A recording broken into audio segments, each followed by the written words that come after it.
Hello and welcome to another podcast edition of Taiwan Talk, ICRT's weekly interview segment, bringing you conversations from and about Taiwan.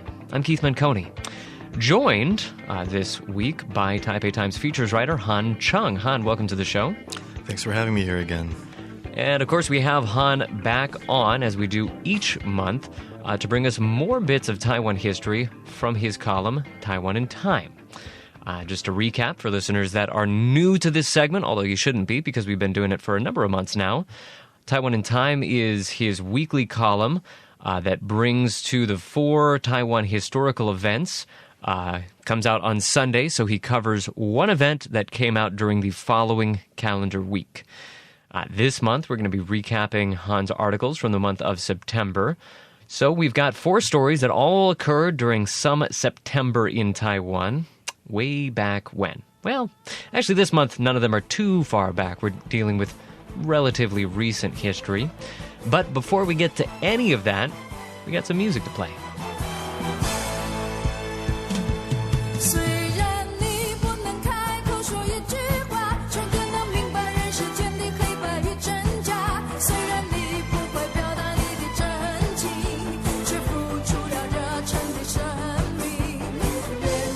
All right, so just to explain what we're doing here, we had such a good time last month playing the musical stylings of Cheung, who is a Taiwanese writer from the mid-century who wrote a number of Taiwanese pop hits. Had a good time playing his stuff, so we thought we would make this a regular thing on this show. And this month, we've got another historical Taiwanese musician who we're going to be playing a number of songs from him as well. Han, how about you introduce us to the guy who is playing behind us right now? This month we're hearing music from Ho De-jin. He was born just a little bit after September. He was born on October 1st, 1956. So we're fudging the September tie-in, but that's okay. Yeah. So he wrote a couple of pretty popular songs in both Mandarin and Taiwanese back in the 70s and 80s. But what's really interesting about this guy is he actually illegally went to China in 1983 and then continued his career there. And then he ended up being one of the key figures of the Tiananmen Square protests. He was part of the Sijuns, the 4 dissidents who went on a hunger strike to protest all that was going on. And then he ended up being deported back to Taiwan. Eventually, and then he ended up moved to New Zealand. So his musical career in Taiwan was pretty brief, but these songs are pretty... they were pretty memorable. Most people would know them. Yeah. So this is a guy that's not just a musician, but was really involved in history, real historical events. I mean, you could have written an article about this guy. Yeah, I could have, but I couldn't find a photo of him. Didn't pass that test. All right, so what is the song that we're listening to right now? That one is a Taiwanese song. It's Ju Gamatamwe Bo. It was the theme song of a pretty popular movie called Da Chuo Che back in the 80s. All right. So we're going to let that song run for just a little bit and take us into our first story for the day.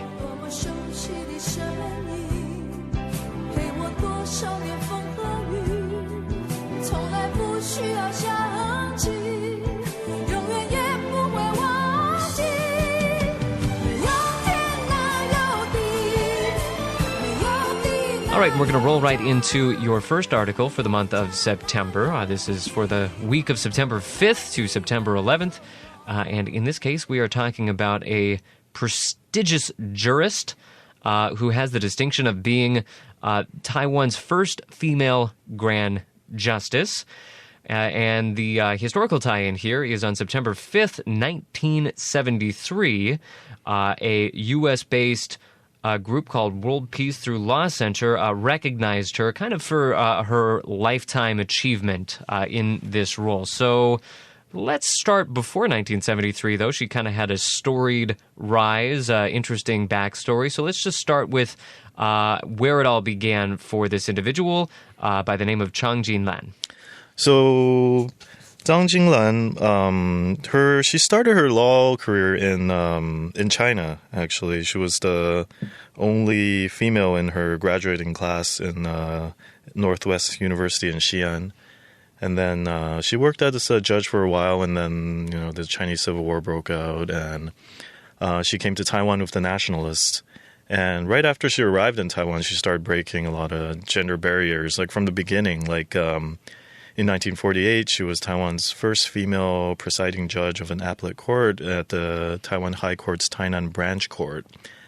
And by 1956, she was already like a judge in the Supreme Court.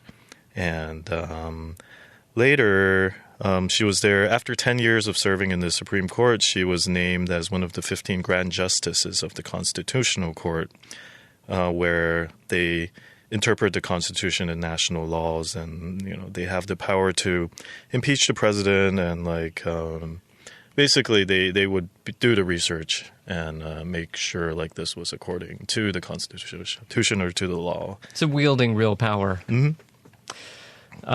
Okay, so definitely breaking down a lot of gender barriers there, just like you said. So what was going on in 1973? What was this group that recognized her? It's the World Jurist Association, which was then called the World Peace Through Law Center. Yeah, they presented her with the Pax Orbis Ex Juror Award during its conference. Something super Latin-y. Mm-hmm. Yep. So yeah, and that kind of capped off her career as like this barrier breaking judge, and and she would she would die like 2 years later. So that was kind of like a fitting kind of send off. Right. She died reasonably young. I think she was 57 when she passed away from cancer. But kind of interestingly, you point out in your article that there's really just not that much written about her. Yeah, there really isn't. And this kind of came from, we were trying to put more women into the column, but looking at history, there really aren't that many, and that were really interesting. And if they were, they often weren't written about, and including this Zhang Jinglan. I found her name online, and then I found the anniversary, so I was like, yeah, let's write about her. But yeah, there was really not much. There was no books. There was just a little blurb on the Ministry of Interior Grand Justice page about her, and it was like 3 sentences and a picture. So I really had to dig to find. Like, I went to the library, and there was this like really old book called like Woman Who Challenged the Times, and she had like a little article in there. And surprisingly, there was the Los Angeles Times interviewed her in 1972, and I found that article. So I got a lot of information from a U.S. source rather than a Taiwanese source. It is interesting because I've done a couple of interviews with women's rights activists in Taiwan, and one thing that has been said to me more than once is that foreign journalists seem to be more interested in this issue than Taiwanese journalists. And even they weren't quite sure why that was, but it's an interesting phenomena. Now, her career actually began in China. She fled to Taiwan with many during the end of the Chinese Civil War. But she kind of got a reputation for being fearless. I mean, she was a female judge, which was extremely uncommon at the time. And she did not back down from some trials that could have been pretty dangerous for her. Yeah, no, she did not. This example was detailed in the Women Who Challenged the Times book. She was pretty lenient to people who had like extenuating circumstances, but for those who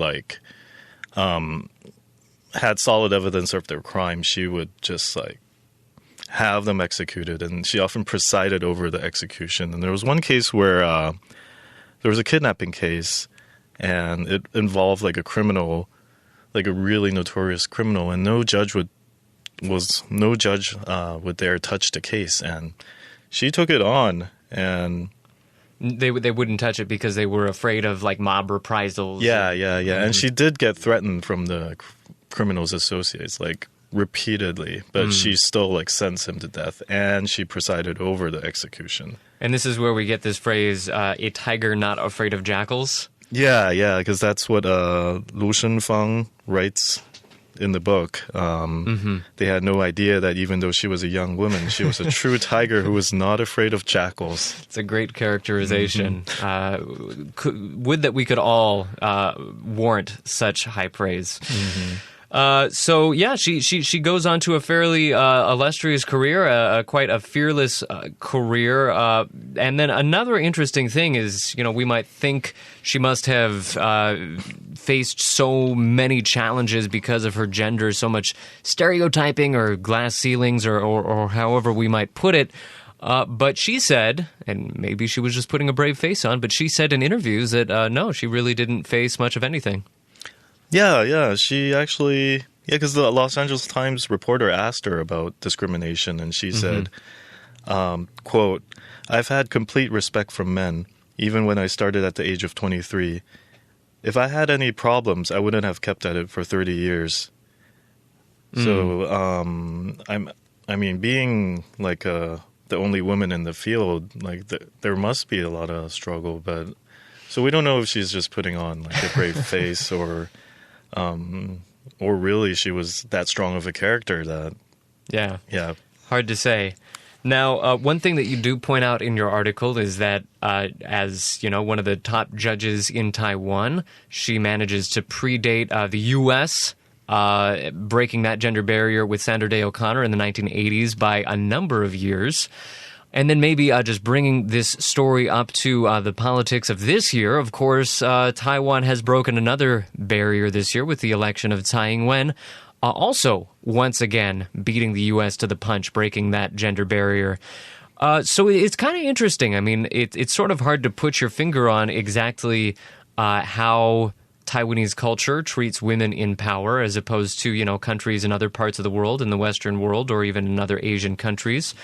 Because on the one hand, I think a lot of critics of Taiwan's culture would say that the women are often, certain societal expectations are placed upon them. They face a lot of pressure, especially in terms of marriage. But then in some other ways, they often manage to get to fairly high places of power. And we see that in this story right here. Yeah. It's interesting. I found that really interesting that it's kind of like a contrast where, you have all these like record breakers, like the first female doctor we talked about like 2 months ago, and then this one.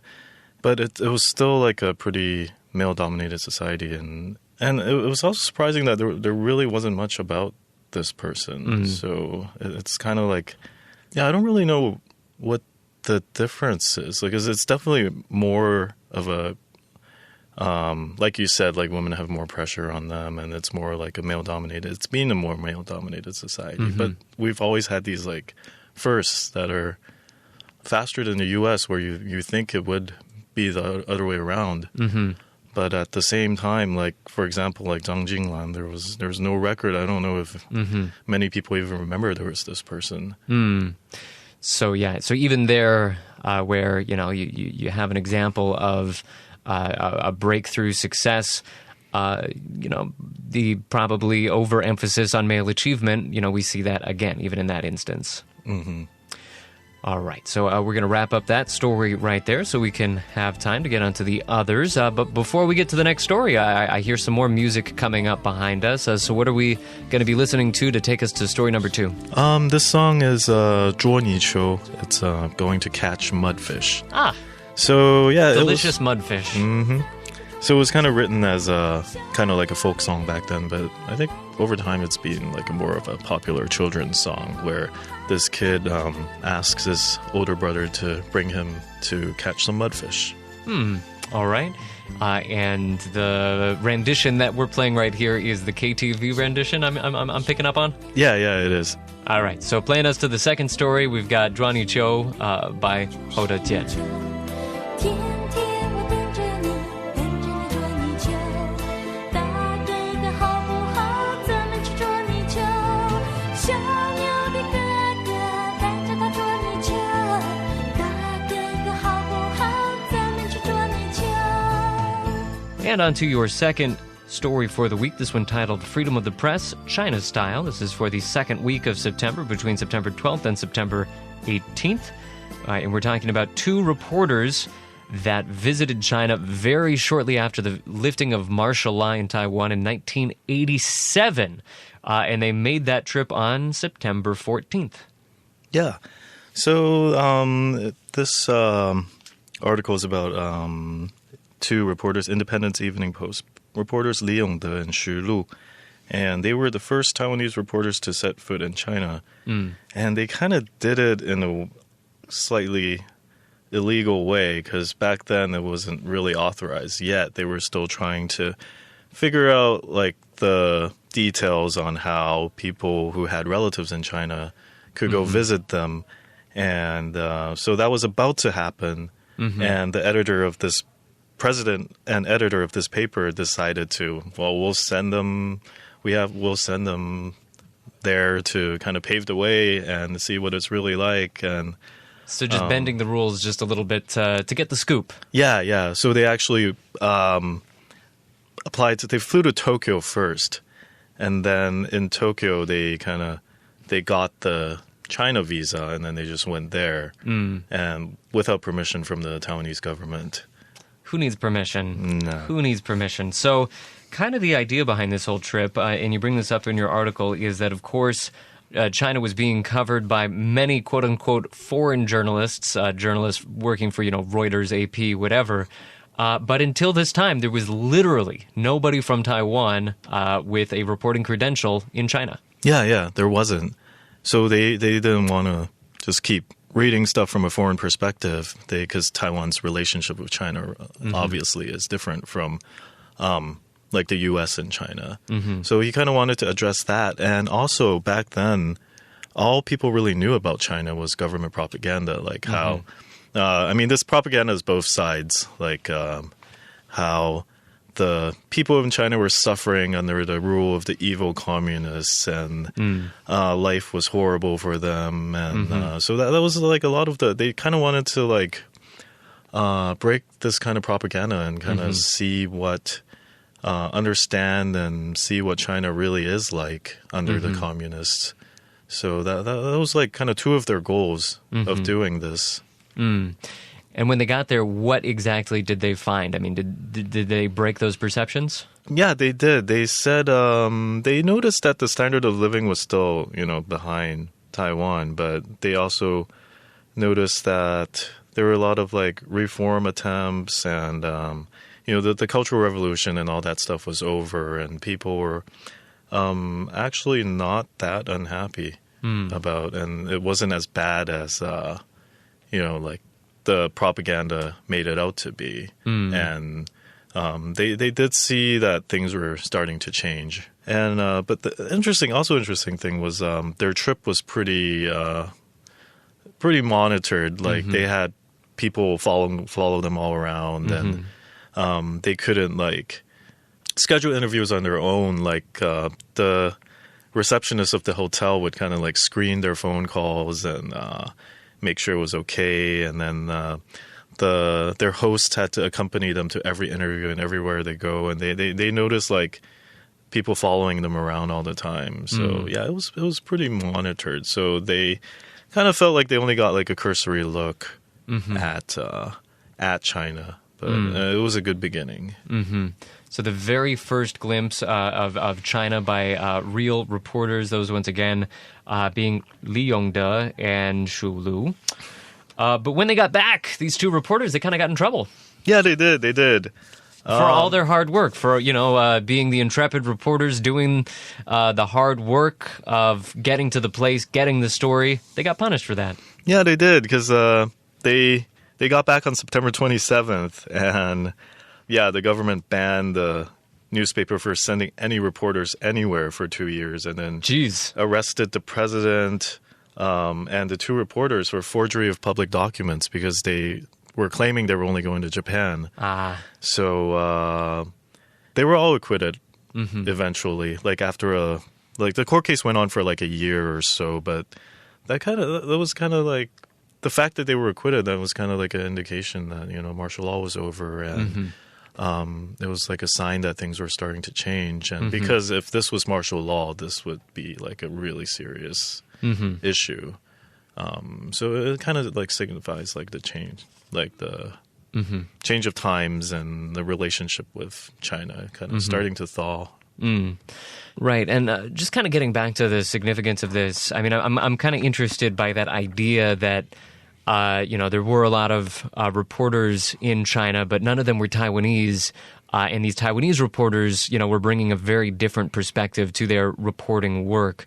So what do you think that different perspective was? I mean, would it mainly just be the fact that they had all of these martial law era, quote-unquote, propaganda, martial law stereotypes about the mainland that they were responding to? I think that's a big part of it. And then there was this, like, mystique about China. It was like the motherland that they couldn't go back to for a lot of the people who came with the nationalists. And that's interesting. I mean, that's not really a concept we still have today, but I guess at that time where you didn't have so many direct flights, where you didn't have all this opening up, that was still, a real barrier. Yeah, it was. And a lot of people still had relatives in China that they could not visit. And even for the people who didn't come with the nationalists, like just the education system and just the general notion was like, the KMT still claimed that they ruled the entire China. So they continued to assert that notion into probably during this time they still did. 'Cause, I went to school back then and we learned that. That's what you remember from the textbooks. Yeah.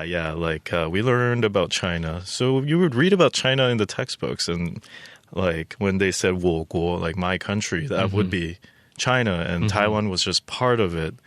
So there's this like motherland, or like the rest of our country that nobody's ever been to. And so I think that's part of the significance, is like that, where you're actually there and you're reporting about it. And even though it was just a cursory look, it's just the divide was very real at the time. Yeah, it was really real at that time. Like nobody could go there, and yet we knew so much about it because that's what we learned about. We learned about like the Changjiang Yangtze River and the Yellow River instead of like the Danshui River, right? Like when we were kids.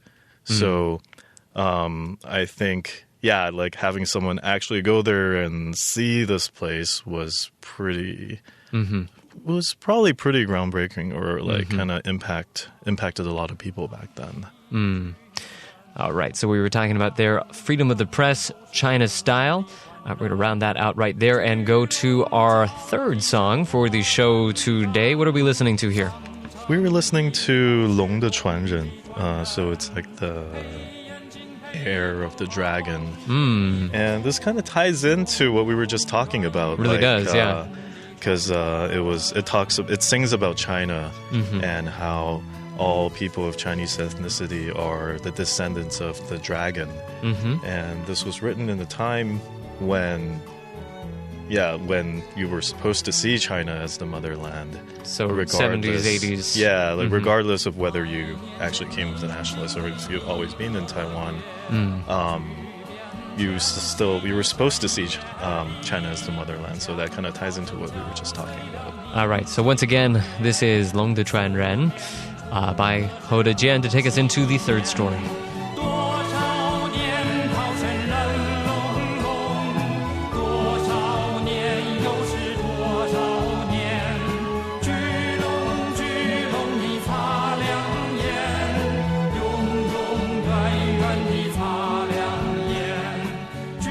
All right, and on to our third story for the month of September. This one titled Seizing Two Titles from a Legend. This covering the week of September 19th to September 25th. And it brings us all the way back to September 19th of 1965. That was the day when very young Go master Lin Haifeng managed to win an impressive Go title from a Japanese master. Yeah. So that was the day, it was one of the most prestigious matches, Go tournaments in Japan. And so Go kind of started in China, but it flourished in Japan. And so back then, if you wanted to learn Go or become a Go master, you went to Japan to do that. And so this was a pretty intense battle. Like it was a 2-day battle. So you did like the first day, and if you didn't, each person was allotted 10 hours of total playing time. Well, that included like thinking. So there was this timer that would like kind of count down the minutes you spent like making your move, and it could take up to hours for someone to like make a move. So it was pretty intense, like in a really calm kind of way. And so here on this 1965 game, we have the 23-year-old Lin Haifeng facing off against the 45-year-old Japanese Go master Sakato Io. Yeah.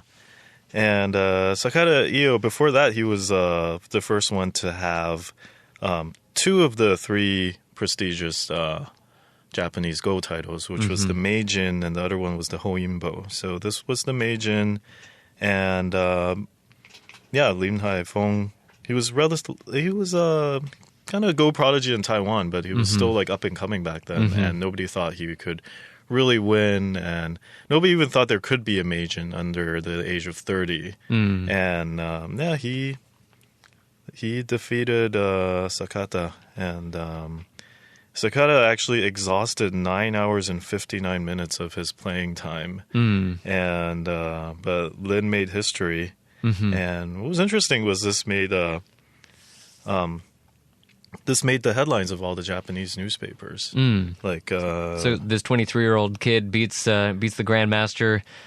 Big news there. Yeah, and usually because a lot of these Go tournaments are sponsored by newspapers for whatever reason, I don't know. But so the rival newspaper would not report on this newspaper's tournament, but this was a rare occurrence where this Yomiuri newspaper, its biggest rival, actually ran a big profile on Lin Haifeng on the first page, and so this was like a pretty big thing for Japan. Now let's turn our focus a little bit more over to Lin Haifeng himself. Now, playing a game like Go, that might sound like a pretty nerdy pursuit, but I guess we could say he was sort of the bad boy of Go. I mean, he came from a family where a lot of his family members were also Go players.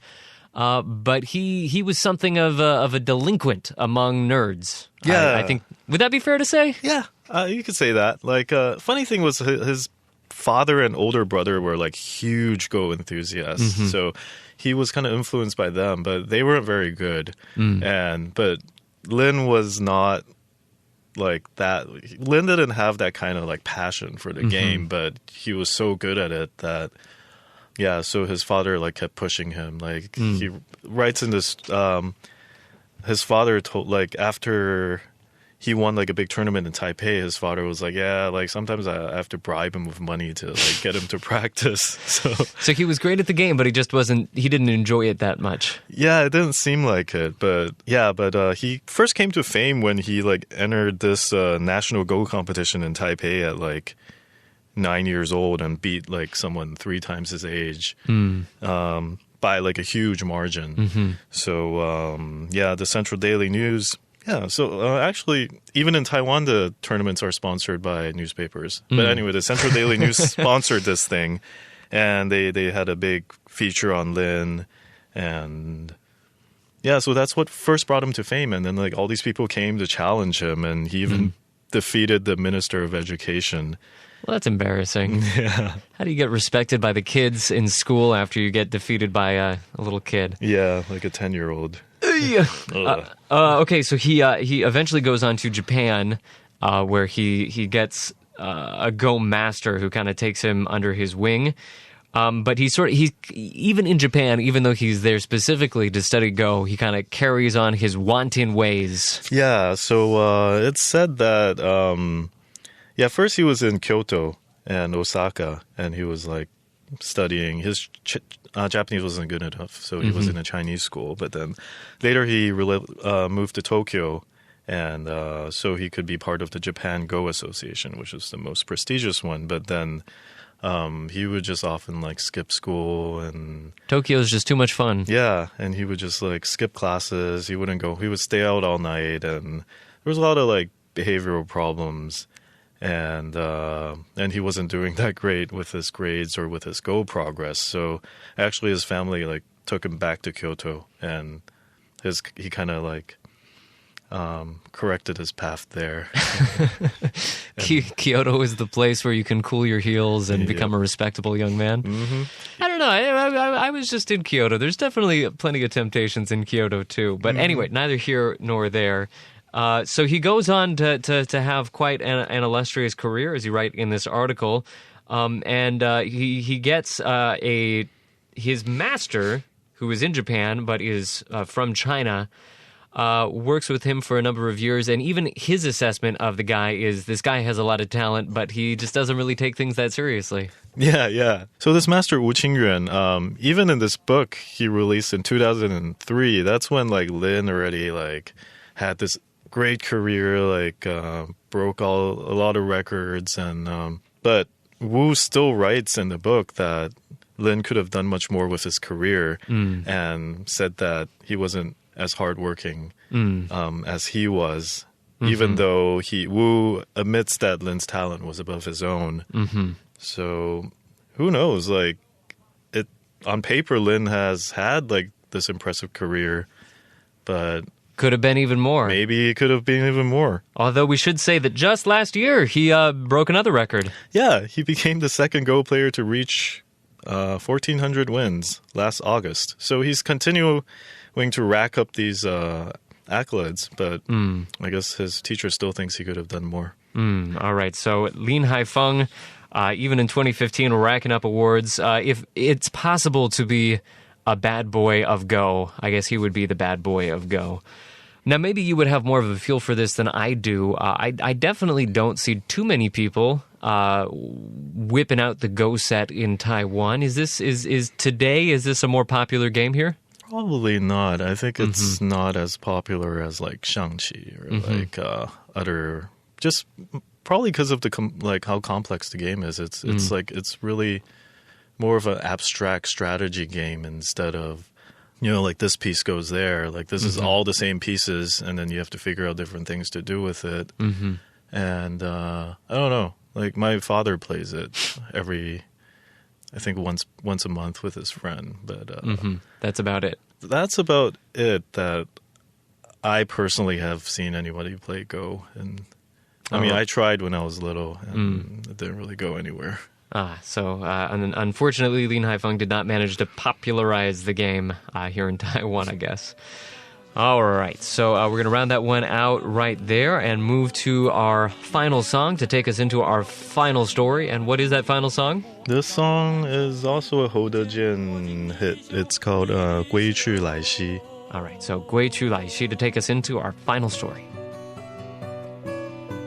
归去来兮，老友江湖，老友江湖。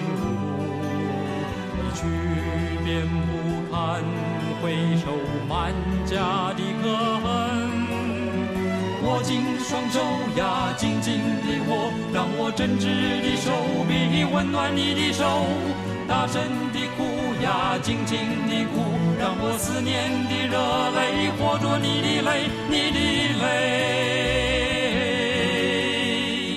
All right, and we go now to our final story for the month of September, your final story, which actually just came out yesterday.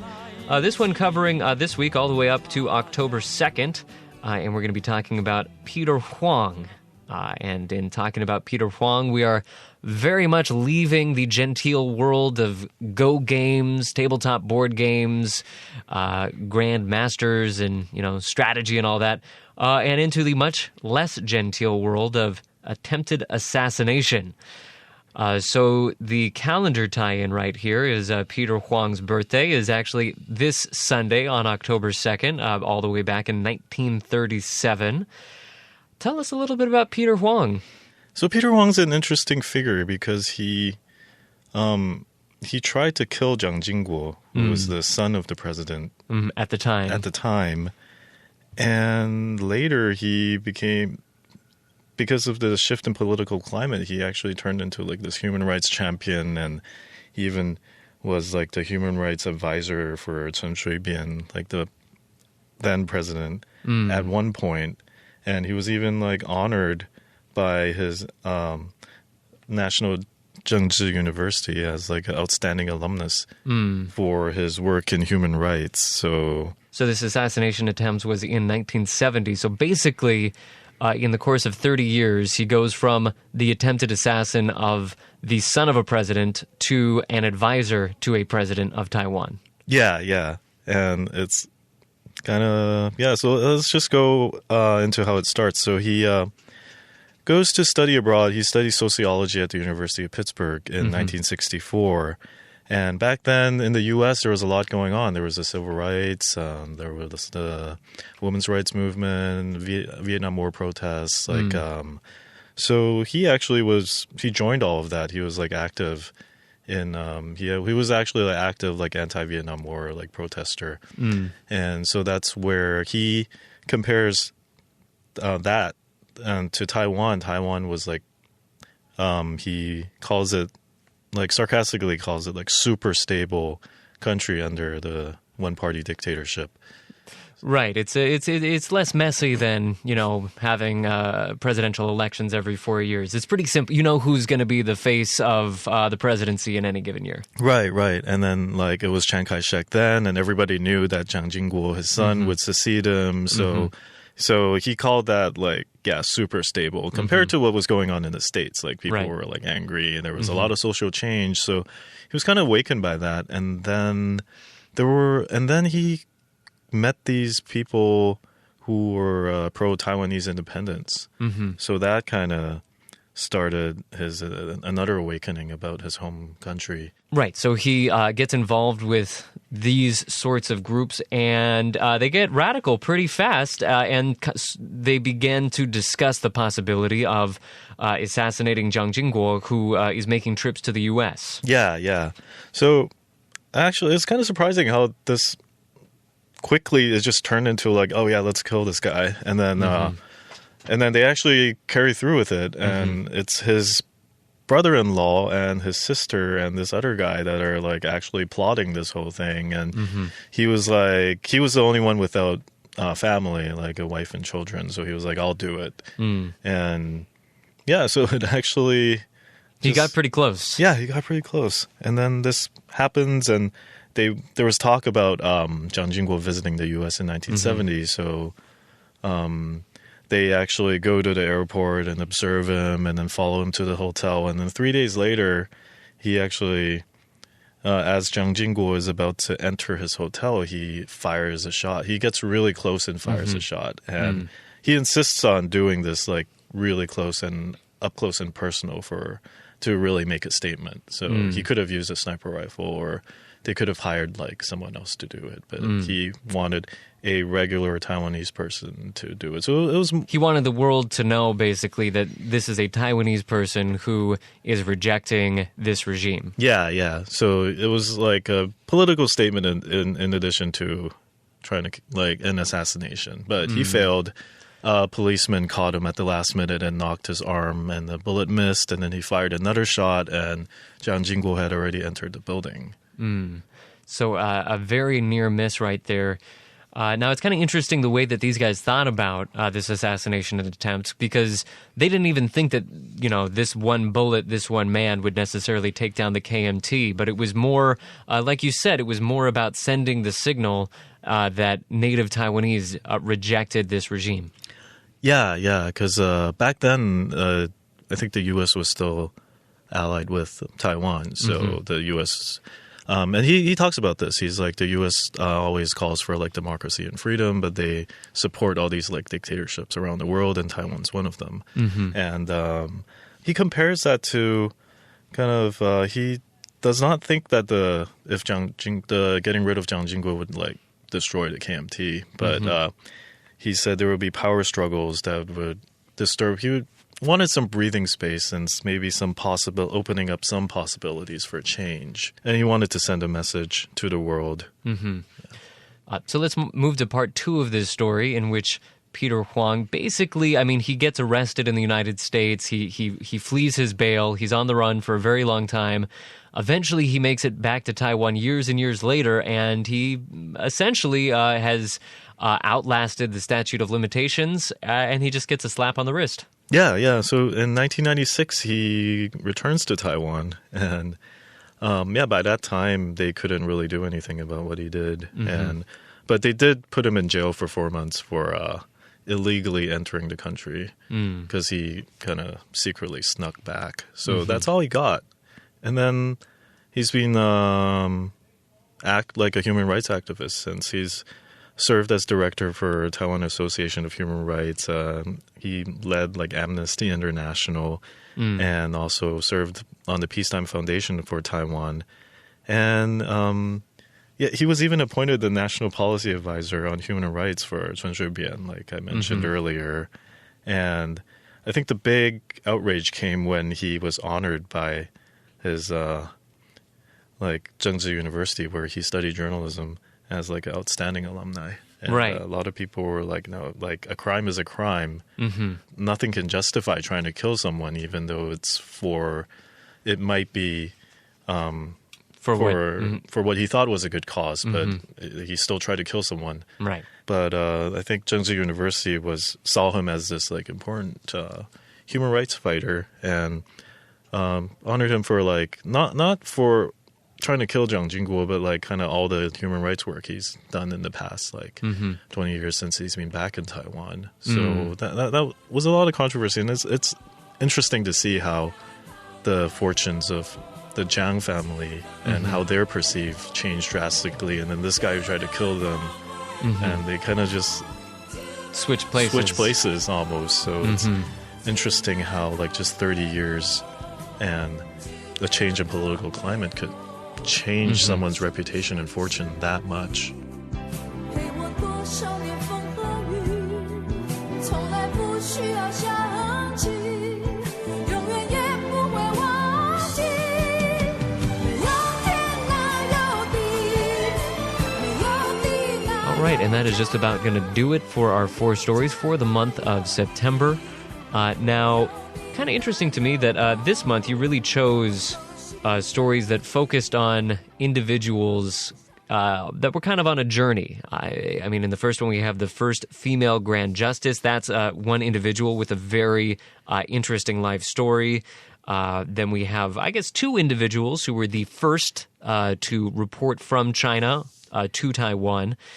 Then we have Go Master, and then Peter Huang, the attempted assassin. So was it kind of interesting to you to look at some of these individual figures from Taiwan history? Is that a kind of history that you find particularly engaging? Yeah, I do. This month has just happened to all be about like milestones, but that's usually there's an interesting story behind. If you're the first to something, there's got to be a reason. Yeah, and I like just digging into like what drives them and what made them do what they did, and it was kind of unfortunate that I couldn't find that much on the female Grand Justice, Zhang Jinglan, or anything, because a lot of the other things, like Lin Haifeng, I found some stuff that he wrote, and also for Peter Huang, I drew from like this autobiographical article that he wrote, and but for Zhang Jinglan, I had to rely on other people's sources. So I like looking at like their own inspiration and like what drove them to take this journey to become the first, like what were their motivations behind it, and how it ties into like the bigger picture, like the political climate, the social, like the 2 reporters one that was at a time where martial law had just ended, and through their story we can look at how like the social changes and political changes and just kind of how society was back then. All right, so those are 4 stories from Taiwan's history from the month of September, and we were going to round it out there. We were, of course, talking to Han Cheung, who is a features writer over at the Taipei Times. His column, Taiwan in Time, comes out every Sunday. You can find it right there. Han Cheung, thank you so much for joining us again, and we'll talk to you again next month. All right, see you next month. Thanks for listening to another podcast edition of Taiwan Talk. Taiwan Talk broadcasts on ICRT FM 100 every Monday at 8 a.m. and 6 p.m., right after the top of the hour newscasts. You can also find extended versions of those interviews online, just like the one you just heard, at the ICRT website, on iTunes, and pretty much anywhere where you can find fine podcasts. Just to recap, we were listening today to the musical stylings of Taiwanese writer Ho De-jian. So, hope you enjoyed that. Check out the ICRT blog for a little blog post we're going to put together about today's episode. It's going to have links to all of Han's articles for the month of September, so you can find those articles real easy just by heading on over there. That is it for the show today. So for ICRT and Taiwan Talk, I'm Keith Manconi. See you next time.